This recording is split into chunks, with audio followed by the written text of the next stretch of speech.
Il semble qu'il y ait une nécessité à coopérer, mais entre l'avoir dit et savoir le faire, il y a peut-être quelque chose. Donc notre réponse, notre projet, c'est de participer à ces acteurs qui essaient d'aider à changer le monde. Donc il y en a certains qui vont prendre « je m'engage pour le climat », d'autres pour les déchets, d'autres sur autre chose. Enfin, chacun prend son morceau.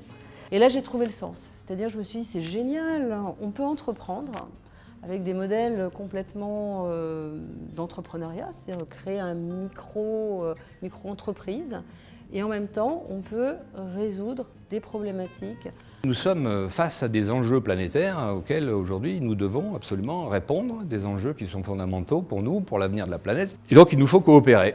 Ça va être facile d'avoir une belle communication si on se considère comme équivalent.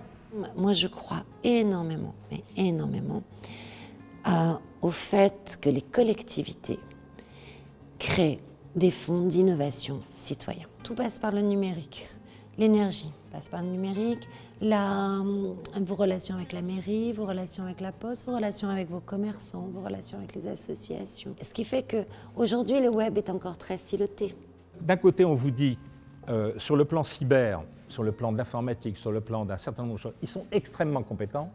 Et d'un autre côté, on vous dit, les gens qui agissent pour eux, ce sont des pauvres gens, en fait. La précarité et l'absence d'une ou plusieurs des sécurités, notamment celle de l'emploi, permettant aux personnes et familles d'assumer leurs obligations professionnelles, familiales et sociales, et de jouir de leurs droits fondamentaux. Si vous mettez la paix en vous, vous allez faire shifter votre environnement, votre famille, votre mari, votre enfant vont le sentir que vous êtes paisible, que vous n'êtes pas agité. Il faut faire différemment, il faut entreprendre de façon collaborative, mettre du sens dans nos actions quand on entreprend pour régénérer, pour créer de la valeur et non pas en détruire, etc., etc. Donc cette écologie intérieure se reflète d'une certaine manière extérieurement.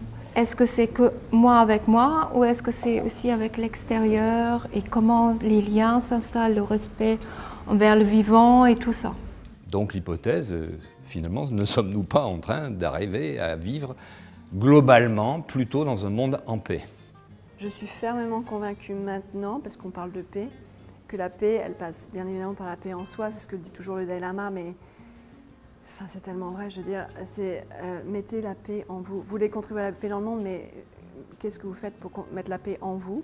Comme on n'a pas suffisamment ce travail personnel, on peut être très bon avec les personnes qui sont en situation difficile, mais en équipe, c'est autre chose.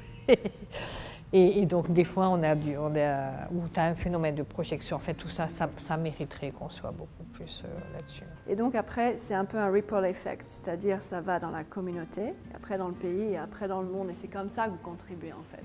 C'est la révolution la plus grande qu'on doit faire, c'est au niveau de toute l'humanité. C'est la révolution de la compassion, de la bienveillance et de construire ensemble.